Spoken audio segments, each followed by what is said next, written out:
Okay, looks like it's recording. Real quick, just wanted to show those of you that are absent today, this is pertaining to number 36. And we're just looking at the top graph, or the top chart rather. It's week 1, week 2, week 3, and 4.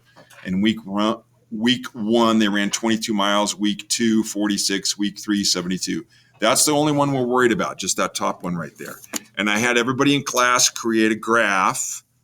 And so they got hold of some graph paper, and for every 2 marks, I had 1 week, and then another week for week 2, and then week 3. Okay.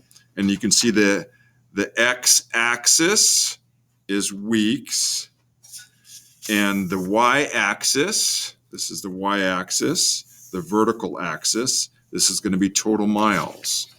And one of the things that I explained to the class, depending on what you're graphing, what you're charting, it may make a difference on the increments that you use on the X or the Y value. So we just chose, or actually I chose 30. So every 2 marks, it was 30 miles. So there's 30, 2 more marks, there's 60, 2 more, there's 90.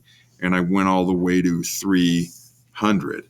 Why did I go all the way to 300? Well, again, if you look at that top chart, at week 9, they ran 244 miles. So I wanted to get at least to 250. So I just went all the way to 300. And so now we started graphing that chart. In week 1, they went 22 miles, and the dot would be right about there. And then I labeled it 1, 22. Week 2, they ran 46 miles, right about there, 246. And then in week 3, they ran, 72 miles.